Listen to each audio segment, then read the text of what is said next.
keeping you informed and engaged. Now more than ever. This is Seculo. We want to hear from you. Share and post your comments or call 1-800-684-3110. And now your host, Jay Seculo. Hey everybody, welcome to the broadcast. We've got a very interesting program for you today. We're going to be talking about a lot of issues, one of which is something we have been focusing on from time to time as it becomes relevant, and it clearly is. Remember, they were to start a misinformation board that was going to be part of a multi-government task force, and then the pushback on it was incredible, so they backed away from that. But the fact is, the work combating the executive branch's focus on what they are calling targeting dis, and misinformation is serious because it's coming up in every context within the government itself. And what you worry about in these situations is the criminalization of speech. When you've got the Department of Justice or the HHS or whatever agency, FEC, might be involved in this. So this whole misinformation theory that this administration is operating under, that the government is operating under, is impacting every different branch of the federal government. We've seen this with we talked about this on the broadcast the other day. HHS, VA, you put up a pro-life message. You can put up any message you want, but if it's pro-life, that's out. Of course, the VA is now in the abortion business. So this misinformation, disinformation, malinformation is something, Logan, we've been looking at literally for a decade, but obviously we're focusing on very aggressively now. Yeah, obviously it's become a much more hot topic, so we've been discussing it at the ACLJ in different ways that we can combat it, whether that be legally or in the media, to make sure people know about what's happening and make sure that we are on every social media platform talking about what's happening and on our own website, spreading all the right information against the misinformation, the disinformation, the malinformation, and all those terms that get thrown around so loosely, it feels like these days. Yeah, and you know, this idea, someone's misinformation doesn't mean it's not true. In other words, they're not saying it's not true. They're saying, but you're misinforming people. And the idea that the federal government's engaging in what we call, CC, viewpoint-based discrimination, which the Supreme Court, in a series of cases that we did at the Supreme Court, rejected 9-0 every time the cases came up.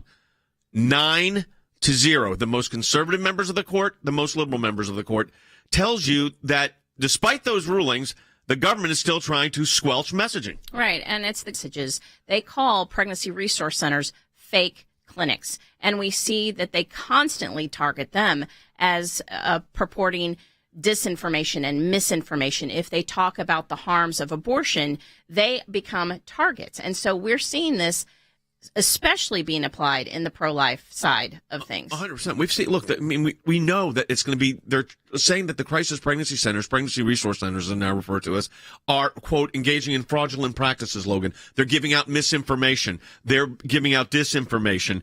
They're giving out malinformation. I mean, this is the government in action, and that's why the ACLJ is fighting back on this on so many different levels. That's right. And as we head into this holiday, we're in the middle of a matching challenge right now, which means if you give any donation, which we know is hard on people right now, but if you have the ability and you have the means, you go to ACLJ.org. Any donation that you make allows the ACLJ to not only continue doing our work, but it's effectively doubled. It means you don't get charged. If you give $100, you don't get charged $200. It means for a $100 donation, it essentially unlocks another $100 that another donor has already pledged to match if the donation comes in.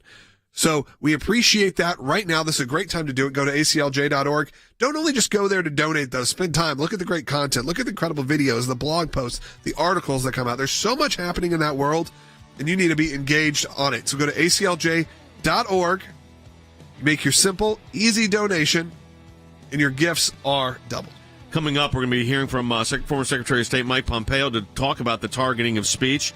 And then what happens during this lame duck session of Congress, the things that you got to be looking out for when Congress is in a lame duck situation, which is exactly what they're going into right now. So we got to be on the alert for that. Also, again, as Logan said, I want to underscore it, your support of the ACLJ is critical.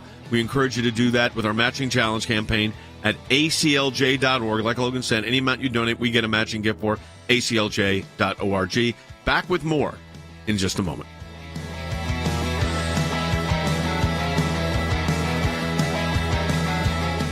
I was at a board meeting at Youth for Jesus, and the executive director said, we've got a case. The Supreme Court had just granted review. It was about literature distribution at airports.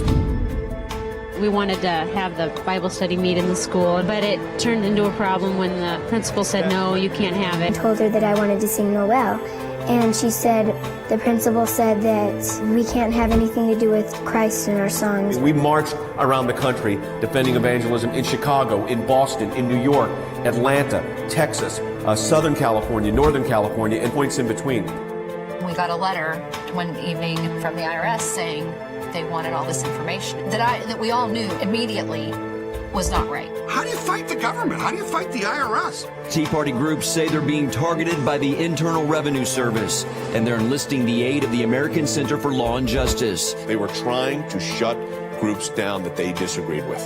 This was very, very serious. The federal courts do not need to become monitors of state trespass actions, and that's all this is. We were looking for the right to speak our minds and our consciences, and we won that right today. Religious persecution is a situation where your life is literally put in jeopardy simply because of what you believe. Can you help?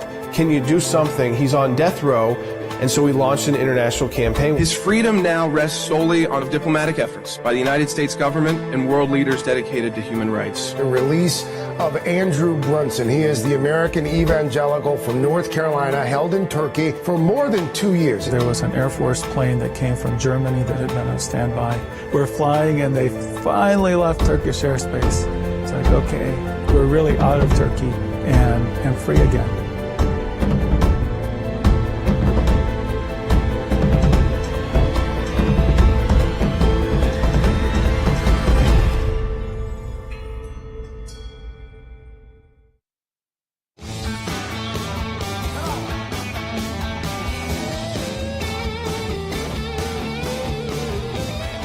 Welcome back to Secular. We are taking your phone calls, 1-800-684-3110. Let's talk about what we did here in response to and the responses we've got. And first, Jordan, I just asked, looks like there's about 6 of these amendments or ballot initiatives on the life issue across the country. Yeah, I mean, some of these got ahead of, they were preparing for if, Roe is overturned and already had the measures ready to vote on. Some are preview measures that you will see in this ballot. You'll actually vote in a couple more years. But we saw a preview was what we saw in Kansas. And that vote did not go well. We have one in Kentucky. It's uphill. Now, this is interesting because the Republican turnout there is looking very high. Like, the Rand Paul's race is not even being discussed. So you got top of the ticket races like a U.S. Senate race. And yet it's a little lopsided when it comes to that ballot initiative. And some of that is, again, voter education. Yep. Even like between the official overturning of Roe versus Wade, the actual, not the leaked opinion, but the actual opinion coming out, it's really not enough education time on a constitutional change at state level. Usually they fail. I mean, most of the constitutional amendments, your initial reaction going into the booth is vote no. Yeah, because if you haven't educated yourself about it, that's a safer option. Yeah, I mean, than messing with your constitution. Here in Tennessee, we have a couple like unique ones about like if the governor is something where they are impaired, who should take over? Because we have an unelected lieutenant governor or the elected speaker of the House. That would be a constitutional change. How people vote on that? I mean, that's no idea. There's one about clearing out the word slavery from the Constitution, but you have to be careful with that because we do use prisoners for work. And so how you define that is important. So you don't have indentured servitude, but you do have a form of it. Right. And you have to carefully word it, or else you make a change to your Constitution. Guess who's going to be knocking on the door? Criminal defense attorneys saying, you just got rid of that, so you can't have these workforces anymore. And so it's, again, the constitutional amendment game can be very clear cut if you do the education right. If you don't, it's not like predicting a That's where the state fight on abortion is used, but there's also a federal component to it, and that is, we've said this, there are states like California and New York where the first line of defense is going to be the Pregnancy Resource Center. Yep. I mean, that's where the first line of defense is. Absolutely. You're not going to get legislation through to defend life, but you're going to be able to keep these Pregnancy Resource Centers. We've gone all the way to the Supreme Court multiple times defending them.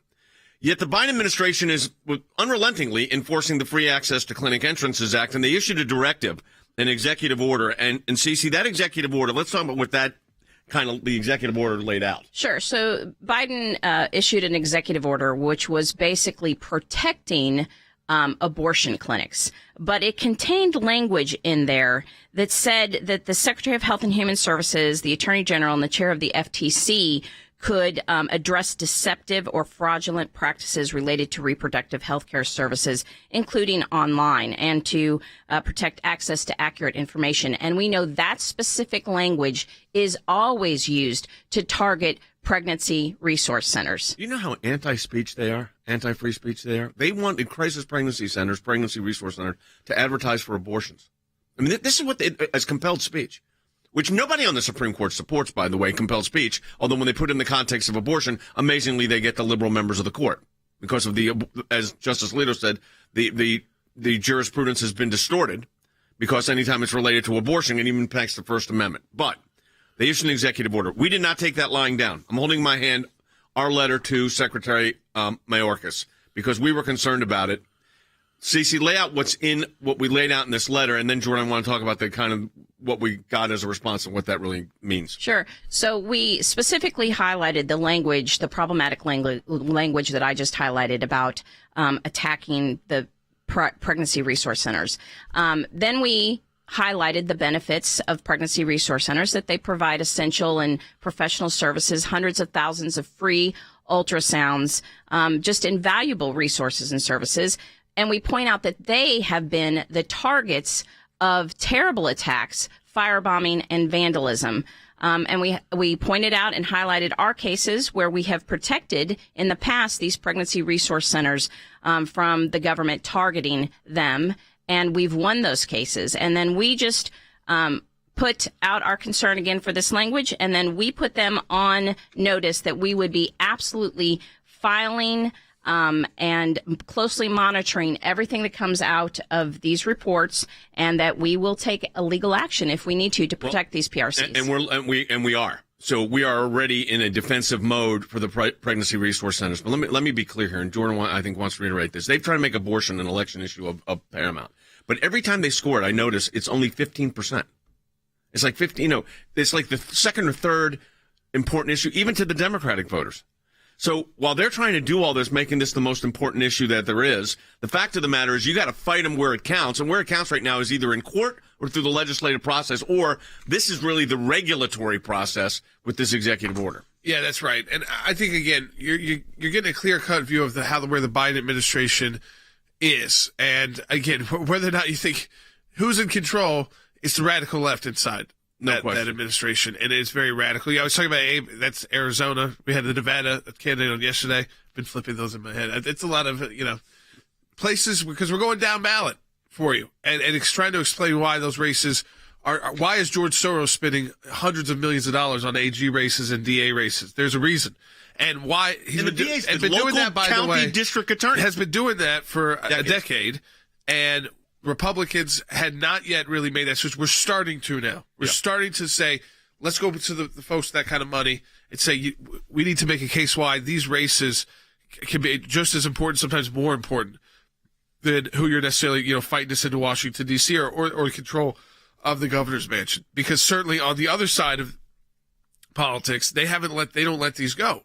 And sometimes we take them for granted, and then you realize the political power, unfortunately, the way law enforcement's being used in politics now, you can put a stop to a lot of that by just putting someone in who knows their role, knows their place as the attorney general or as a DA, and doesn't overstep it or make it so. I mean, it's so obvious now how politically motivated the prosecutions are, and the indictments and the investigations, or lack of. They're not even about issues; they're just about the people. Look, they brought all these free access to clinic entrances indictments against two groups, one in Tennessee. The other one, I think, was Pennsylvania. And they made these big announcements. They did these, the raids with the FBI. Just meanwhile, you've had crisis pregnancy centers, bombed, firebombed, destroyed. And I don't know of an investigation that's going on by the FBI at this point. Right. So the FACE investigations, I think it's up to 22 where they've gone after pro-life protesters. And we do not know of one where they have gone after anybody who's firebombed, targeted, vandalized. And James the Revenge acknowledged research. that they did it. I mean, that group James Revenge said, we did this. Right, absolutely. They know that they've done it. With trying to find who's the organizer, who's the money behind this, and go after them with RICO and organize, treat them like organized crime, which they admitted they are. Yeah.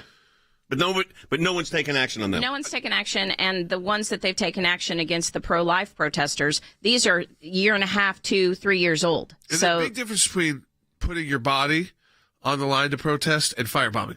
Oh, yeah. I mean, one is civil violence, disobedience, and one is arson. Arson. They're both crimes because one would be normally a trespass. But different kinds of crimes. One's very different. One would be a state trespass action. The other would be an arson, which is a felony of a big magnitude. Yeah. But there's to say there's a double standard is unreal. But I want to say this to our ACLJ members. We got a response from DHS. Trust me.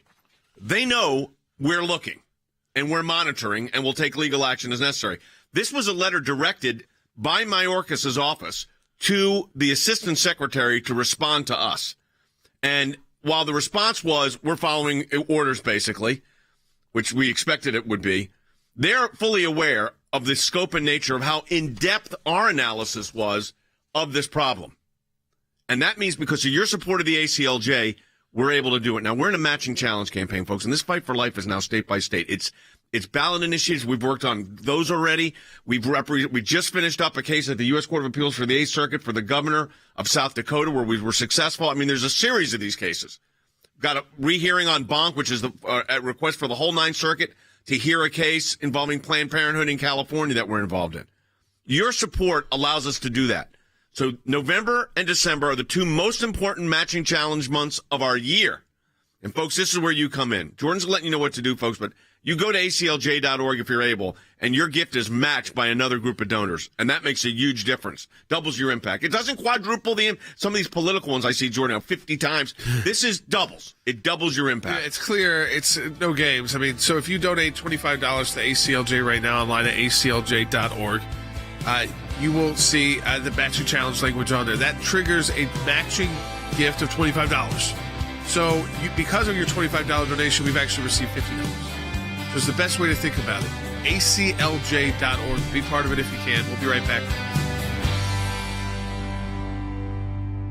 The Freedom of Information Act allows people to petition their government and ask for the background information as to why they came to a certain decision. It's thousands of pages of paper, and in those thousands of pages of paper, you usually find a nugget. We are entitled as citizens of the United States to know about how our government works. Government agencies acting out of control. They want to keep Americans in the dark. That's why it's incredibly important to have the ACLJ constantly pushing to find out what the background information is. Do you remember the Iran deal? There was a video about what took place on that deal, and it was edited. And the edit took out the key part of what was going on. State Department, White House, editing videos to keep it from the American public. We have exposed that in our FOIA litigation, and we do that every day that we bring these cases. We took it to the IRS.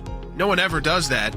And because of it, it's a very weak government agency that used to be the scary government agency. What the IRS was doing was violating the Constitution and statutory law. Because of the litigation we engaged in, it's a different agency. They can't do what they were doing before. We've got the declassified list of Obama administration officials who started asking to unmask. And they've been hiding behind in the shadows. These FOIAs bring them to light. And all of this information came because we went to court to get the information. The power of Washington, D.C. only works when the rest of us, the rest of Americans, are kept in the dark. We may find one item of information in thousands of documents of irrelevancies, but we persist and we're on it every day of our lives. The work that the ACLJ does matters. It matters to policymakers. It matters to ordinary citizens all across America. Those of you that support the ACLJ, this is what it's all about at the end of the day. Think we haven't been on this, folks? We've been on it. All right, welcome back to Secular. This new report, again, folks, as we told you before, when Nina Jankowicz was fired or terminated by DHS because of all the negative attention around the Disinformation Governance Board, we said, be careful that you think that that's a full victory. Let's make sure that they're actually not doing this and just doing it under a different name, a different title. And now we have this new document from The Intercept. We are joined right now by former Secretary of State and NCA Director Mike Pompeo. And Secretary Pompeo, we got this brand new report from The Intercept. It shows it, and we've got the document itself, the login, that despite the canceling of the Disinformation Governance Board, the work of DHS not to police misinformation from overseas or bad actors, whether it's a Chinese Communist Party or Russia, but domestic U.S. citizens, that it's growing. What is the Biden administration trying to do here behind the scenes to the American people? Well, I think it's twofold. First, your point about behind the visibility for the American people is exactly right. They made, then they created the disinformation board. It got blown up. Civil libertarians, conservatives, people from a broad spectrum said this is a terrible idea. They backed off of it publicly, but apparently have kept doing this, and that's not a surprise. They have tried to take down, to censor, to move out of the marketplace of ideas conservative thought for a long time. They've used, you all know this, they've tried to use the IRS, they've used the FBI, now they're using DHS to police information to stifle debate so they can project their own progressive view of the world. This is deeply dangerous. The fact that they're now doing this behind the scenes when they claim they aren't doing it anymore is even more troubling. Yeah, I mean, the access point is live through Facebook, and we actually have the portal's live. The government has direct access to it. We don't even know the extent of how many government actors. We know you have to have some kind of government email address to log in, but it just seems very dangerous because there's so much pressure then on these companies who get immunity from lawsuits under federal, the Communications Decency Act in Section 230 there, that if someone from the FBI goes in and says, okay, hey, don't let this talk on one of the issues with the withdrawal of Afghanistan, well, we need to dethrottle that content or criticism. I mean, this is the United States of America. You can oppose a war, you can support a war, you can support a withdrawal, you can oppose a withdrawal, you can criticize it. It's just some of these topics that they listed as concerns, it just seems such a dangerous attack on our freedom of speech. No, it truly is. And our founders could probably not have imagined Facebook or Twitter, but they knew the danger of government throttling information, taking information down, protecting voices from being heard. They understood it. There is this long thread over 240 plus years now, and the Biden administration has uniquely tried to undermine the capacity for all of the voices to be heard. They want to push it aside. They want to use government power combined with the incredible capabilities of these businesses. To your point about the portal, that is real-time capacity to shut down information without any oversight any place inside of the system. This is deeply dangerous. It's something that the Biden administration should not be permitted to do. I'm confident there'll be lawsuits filed as a result of this, but more importantly, I hope when we get a Congress here in January that has the capacity to conduct oversight, that they will look into what they were doing when they got rid of the Disinformation Governance Board. But disinformation governance was something they were continuing to do every day. Yeah, and there was a shift. Obviously, when President Biden came into office, and this report outlines that shift, and the Inspector General's report outlines that shift, that, initially this was directed, I'm sure, under the Trump administration that you served in. Any kind of initiatives like this would have been directed at foreign adversaries, trying to, again, meddle, if they're trying to meddle in our elections or cause any kind of issues in the United States. And it's, I think, still there. You have to do it with a lot of, again, protection because of the laws we have in place. But then they had this complete shift to focus on the domestic audience almost completely. And they took people off of terror teams. And this is the IG report, off the teams that are focusing on Al-Qaeda and other Islamic terror groups, and put them on these domestic teams to shift there. To me, we're literally the week from Election Day. And the idea that all of these topics could be used to dethrottle a message of someone who's a political opponent of Joe Biden or the Democrat Party. Yeah. Well, we've seen that they have done it. Your point about the appropriate role, so I was the CIA director, along with other external agencies. We tried to get it right to try and keep bad actors from putting misinformation to our system. By the way, frankly, less about politics, but more about disinformation to take down terror plots and the like to keep people safe. But to do this on a domestic political debate, to do this on the issues that are most important to the American people, and to stifle, throttle back, discard the views of U.S. citizens, whatever they may be, those that agree with you or me or disagree with you and me, is so inappropriate, so unlawful, so indecent that it does begin to undermine the republic. And so your point is very well taken. They've now turned their attention to this idea of domestic terrorism when, A, the threat from abroad remains, and B, To do this to American citizens, to stifle debate inside of our country, is deeply un-American. And we know it's active as enough because of the report, because it lists also U.S. involvement in Ukraine. I can't count the number of times Secretary Pompeo, we've discussed that on this broadcast, and it's on Facebook, it's on all these platforms, and we're just having honest, open discussions because American people, it's a shifting battlefield, changing battlefield. It's been a lot longer conflict than people thought it might be, and it impacts us at home, it impacts our European allies, and the idea that the discussions around that, if you're not right in line with wherever the Biden administration is that day, which, by the way, as you know, Secretary, they're shifting on it too all the time. So if you're not on the party line message, suddenly you can't get your message out on these platforms, regardless of the money you're putting behind it. Think about this. We've seen now they want to not talk about the withdrawal from Afghanistan, this terrible debacle that had 13 Americans killed. Not permitted to speak about this. Ukraine, support for it, against it. Lots of different views, by the way, across the political spectrum. There's those who are for and against it on the left and on the right. These are exactly the kinds of topics that we should be encouraging a robust debate about. I saw, too, they were throttling back information about conversations on racial justice. Goodness gracious, there's Supreme Court cases in front of the United States Supreme Court today where they're talking about affirmative action and its appropriateness. These are exactly the kinds of debates that the American people should be having, and clearly, the Biden administration believes that it is losing the argument, it is losing the debate, and has chosen to use its power, governmental power, to throttle back the voices that oppose them. I can't tell you how troubling that is. Secretary Pompeo, thank you for joining us. That oversight role that Congress can have. We could go from a Congress that's obsessed with what happened in 2020 to a Congress that is focused on these very issues, Logan, like being told, we got rid of the Disinformation Governance Board, but by the way, there's a portal for all of the law enforcement agencies to use to take down information, political information.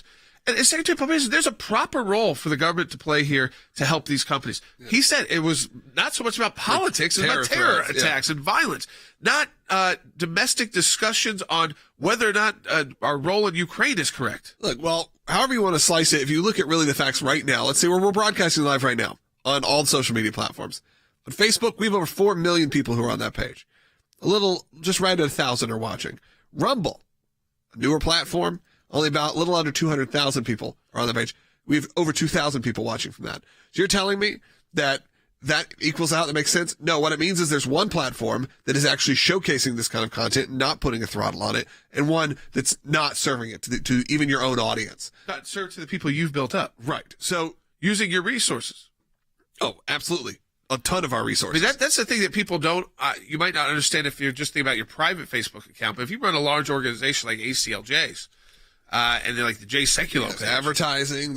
There's a lot behind building those millions of people over more than a decade. Yeah, staff. There's so much that goes into it, and you really look at it and go, oh man. Support the work of the ACLJ this month. If you make a donation at aclj.org, you double the impact your donation. aclj.org. In my time in service, both as the CI director and as Secretary of State, I watched the good work that the ACLJ was doing here in the States and all across the world. The ACLJ's work at the UN overseas is incredibly important. We have on our team policy experts. They're all engaged in foreign policy issues. We actually try to go in and do something positive and actually affect change. We had a series of cases primarily dealing with religious liberty. Nations that had more religious freedom had better democracies. We've taken the First Amendment, and that has been our cornerstone. It's to defend the rights of people of faith. We not only hold our government accountable, but we hold other governments accountable. You have to actually be committed to fighting it out, or else you'll never win. We're in a matching challenge campaign. Any amount you donate, we get a matching gift for. Go to aclj.org today. That's aclj.org.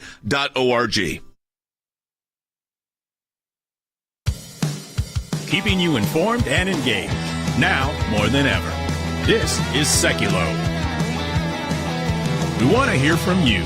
Share and post your comments or call 1-800-684-3110.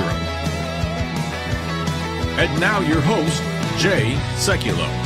Hey everybody, welcome to the broadcast. We've got a very interesting program for you today. We're going to be talking about a lot of issues, one of which is something we have been focusing on from time to time as it becomes relevant, and it clearly is. Remember, they were to start a misinformation board that was going to be part of a multi-government task force, and then the pushback on it was incredible, so they backed away from that. But the fact is, the work combating the executive branch's focus on what they are calling targeting dis, and misinformation is serious because it's coming up in every context within the government itself. And what you worry about in these situations is the criminalization of speech. When you've got the Department of Justice or the HHS or whatever agency, FEC, might be involved in this. So this whole misinformation theory that this administration is operating under, that the government is operating under, is impacting every different branch of the federal government. We've seen this with we talked about this on the broadcast the other day. HHS, VA, you put up a pro-life message. You can put up any message you want, but if it's pro-life, that's out. Of course, the VA is now in the abortion business. So this misinformation, disinformation, malinformation is something, Logan, we've been looking at literally for a decade, but obviously we're focusing on very aggressively now. Yeah, obviously it's become a much more hot topic, so we've been discussing it at the ACLJ and different ways that we can combat it, whether that be legally or in the media, to make sure people know about what's happening and make sure that we are on every social media platform talking about what's happening and on our own website, spreading all the right information against the misinformation, the disinformation, the malinformation, and all those terms that get thrown around so loosely, it feels like these days. Yeah, and you know, this idea, someone's misinformation doesn't mean it's not true. In other words, they're not saying it's not true. They're saying, but you're misinforming people. And the idea that the federal government's engaging in what we call, CC, viewpoint-based discrimination, which the Supreme Court, in a series of cases that we did at the Supreme Court, rejected 9-0 every time the cases came up. 9-0. The most conservative members of the court, the most liberal members of the court, tells you that despite those rulings, the government is still trying to squelch messaging. Right, and it's the government that decides what's misinformation or what's disinformation. And just like you said, that doesn't mean that it's untrue. It's just like when they go after the pro-life messages, they call pregnancy resource centers fake clinics. And we see that they constantly target them as purporting disinformation and misinformation. If they talk about the harms of abortion, they become targets. And so we're seeing this especially being applied in the pro-life side of things. 100%. We've seen, look, I mean, we know that it's going to be, they're saying that the crisis pregnancy centers, pregnancy resource centers, as now referred to as, are, quote, engaging in fraudulent practices, Logan. They're giving out misinformation. They're giving out disinformation. They're giving out malinformation. I mean, this is the government in action, and that's why the ACLJ is fighting back on this on so many different levels. That's right. And as we head into this holiday, we're in the middle of a matching challenge right now, which means if you give any donation, which we know is hard on people right now, but if you have the ability and you have the means, you go to ACLJ.org. Any donation that you make allows the ACLJ to not only continue doing our work, but it's effectively doubled. It means you don't get charged. If you give $100, you don't get charged $200. It means for a $100 donation, it essentially unlocks another $100 that another donor has already pledged to match if the donation comes in.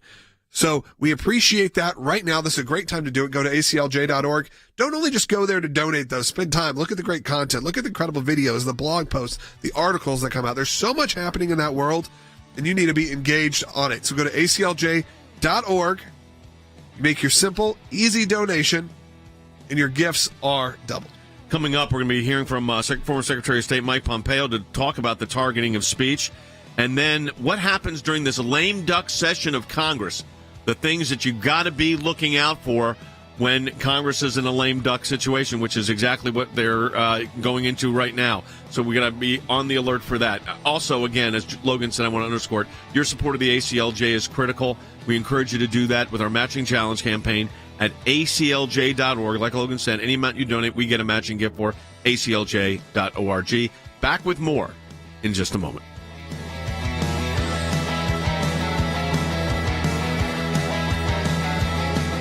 When we see something, when we hear something, when we're concerned about an issue, we don't just talk about it. We do something about it. And that goes to our Government Accountability Project. If we allow leaders in Washington, D.C. to make decisions behind closed doors, unaccountable to the people, then we are going to get skewed and corrupt decisions. There are lots of other places that do lots of important work for America, but the ACLJ has taken up a lane which is irreplaceable. The Freedom of Information Act, that's a statute that allows us to get information from the government. Starts with a letter from our offices in Washington to these agencies. And it says, give us this information on these topics. And generally, they don't. And then we go to court. We go through a series of lengthy negotiations back and forth about what they'll give or what they won't give. We may get tons of information that's redacted, and we have to then go back and say, you redacted too much. We can't really find out what you're giving us because it makes no sense. So it goes through a process of litigation. That is how you get information, and that office is going to be more active now more than ever. The ACLJ has been extremely active in vigorously seeking to hold these bureaucrats accountable. We have filed hundreds of FOIA requests. We have received over 20,000 pages of documents in our litigation. Holding them accountable, holding the Biden administration accountable so that all Americans are able to have faith in their government. We will up our efforts. We will not stop. You're finding a nugget in a gold mine. Occasionally you'll come up with something that is really a bombshell, but you have to persist in doing it, and that's what we do. That's a little bit of what we do through our Office of Government Accountability, and of course that comes under our Office of Government Affairs. So your support of the ACLJ supports all of that.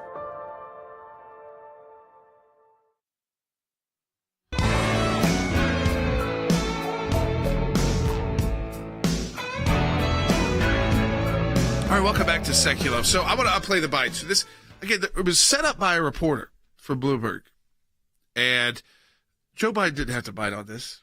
He could have just pushed it aside and said, kind of laughed it off. Yeah, because honestly, they tried to say all these things now. The Saudis, they already had board seats, by the way, on Twitter. Their public investment fund is the biggest in the world. They have lots of companies in the U.S., probably more than you would like to know. Maybe everybody doesn't love that, but it's not illegal to do business with the Saudis. It never has been. It's always been a close relationship, actually, with the United States, even through 9/11, even through the terror attacks. And yeah, there's a balance there, but again, they're using them too as we know that they kind of, they're in a public fight with the Saudis constantly. But take a listen. This is Joe Biden, and then it gets backed up. So the White House didn't walk this one back, or try to say, oh, he was just answering a question. He's not actually ordering investigation, because the National Security Advisor then doubles down. But take a listen. Yep. Mr. President, do you think Elon Musk is a threat to U.S. national security, and should the U.S. and with the tools you have investigate his joint acquisition of Twitter with foreign governments, which include the Saudis?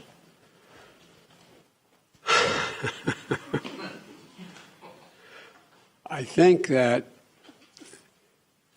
Elon Musk's cooperation and/or technical relationships with other countries is worthy of being looked at. Whether or not he is doing anything inappropriate, I'm not suggesting that. I'm suggesting that it's worth being looked at. But that's all I'll say. Worth being looked at is what he was saying. It's worth looking at, but it's not. I didn't suggest that they do anything wrong. Nothing wrong, but it's worth looking at. It's the president of the United States, but they say that, listen. It's ridiculous. Remember, they are using the tools of government to intimidate and scare people. Also, it divides people. It causes this division. Like Twitter now it's a political statement. Just using it, I guess. Yep. Now there's a lot of liberals still on it. Most didn't leave. Now, I have to say, it's wild. It was a pretty dramatic shift. Oh, it's wild. I got more followers. They're wild. I'm actually having fun on it again, and I was off of it for years. I utilize it more than I did. Not just for breaking news. Okay, then you take that, you say, okay, was that just a rambling Joe Biden statement?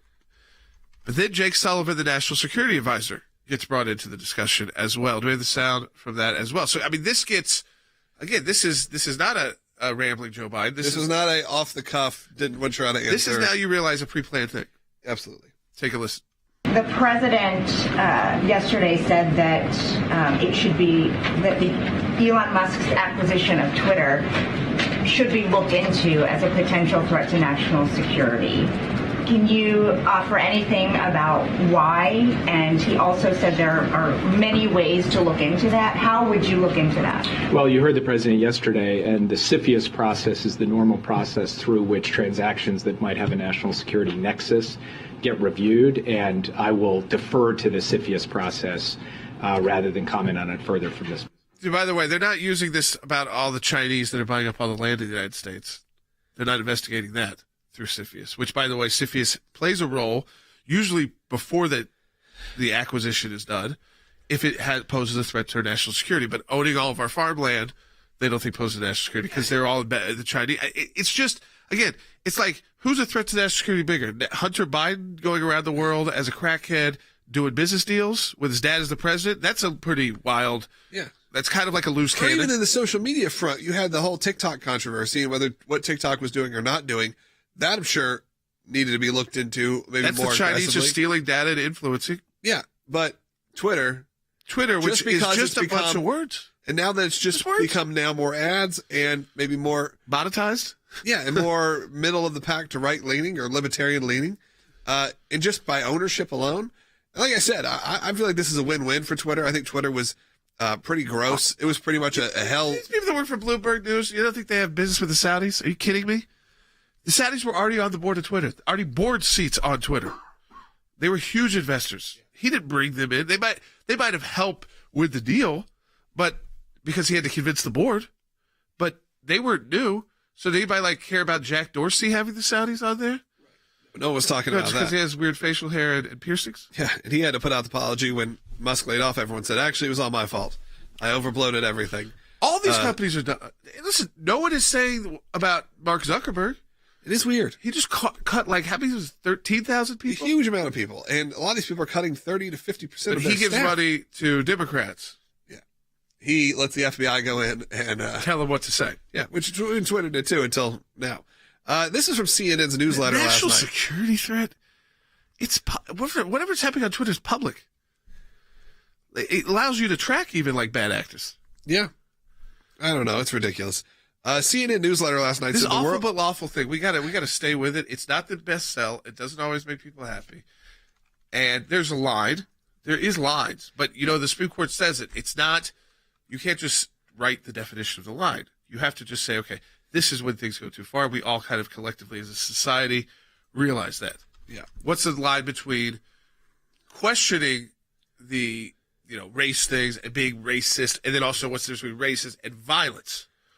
It's all these different lines. And again, free speech means a lot of awful speech. Unfortunately, that's part of it. But you know what?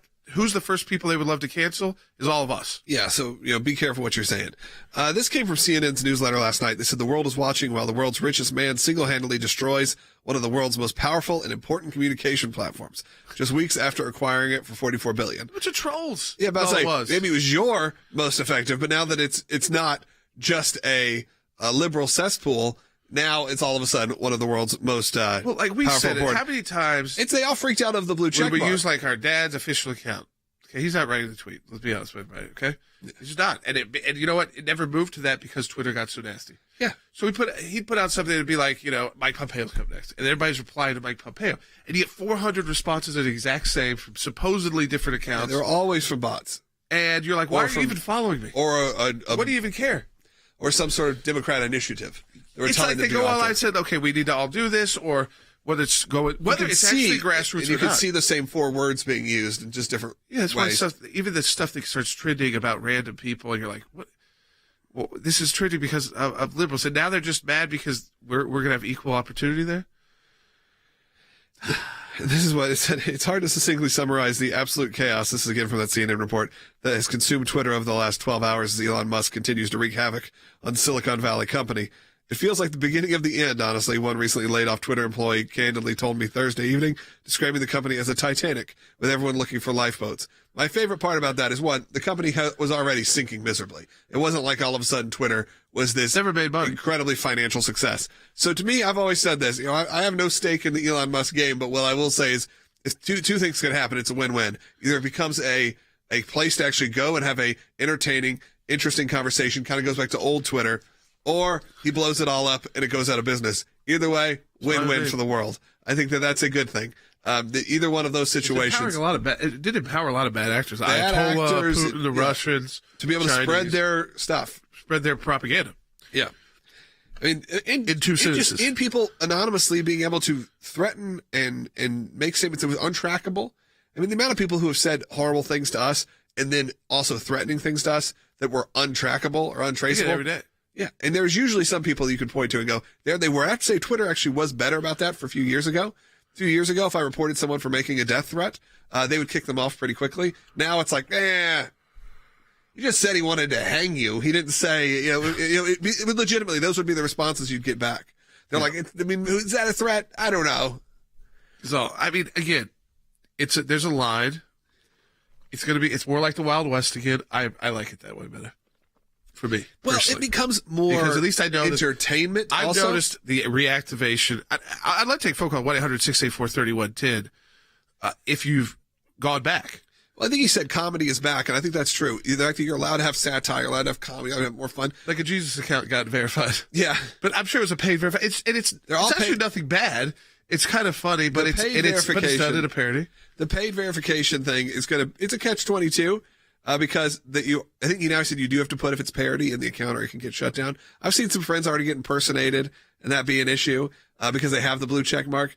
Personally, again, though, I do think it's kind of funny. I do love that everyone who freaked out. But the liberals, they love their blue check mark. They love their blue check mark so much that they all of a sudden they're talking to Elon Musk being like, please don't take away our precious verification. Oh, God. I remember through this process growing up through Twitter when it first, and that was like the gold standard.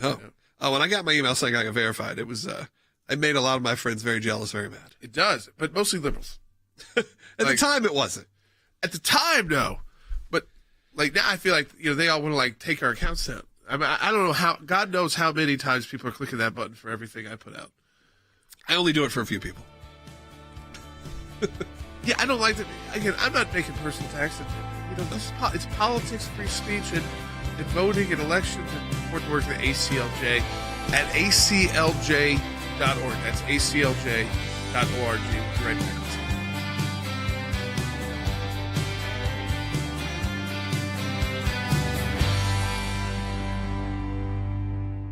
Thanks to your support of the ACLJ, we have had many victories. The report is coming out. It shows that not only did Tea Party groups get more scrutiny, but so did a host of other conservative groups. It was something that no one could believe our government was even capable of doing, and now they were admitting it. It's one of the most significant wins in the ACLJ's history. To take on the IRS and win, for the ACLJ, life has always been a top issue. Barbara, I am here at this site because there are thousands of people and millions across America that say abortion's murder. When you're fighting for the life of the unborn, you're on the right side of history, you're on the right side of law. These are young people in their 20s and 30s that are doing this, are fighting for life to beat back the abortion juggernaut. It's very important that we remain hopeful that the courts that the Trump administration was able to impact will give us good rulings that are based in law and sound reasoning. This is one of the social issues we're winning. There are historians that point out that religious persecution is at its highest level since the first 3 centuries when the Roman Empire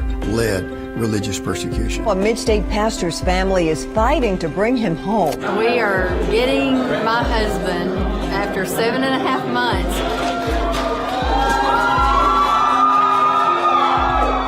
Turkey should not get away with holding my father one more day. When Brunson was finally released, who meets him at the airport at 2:30 in the morning? Rick Brunell. I saw Pastor Brunson walk down the stairs of the plane. I was filled with emotion. I told him that we were praying for him. The American people never forgot about him. I'm thankful, I'm grateful, and actually I'm astounded. We need your help as we continue this work here in the United States and around the world. Join the matching challenge today, and your tax-deductible donation will be doubled.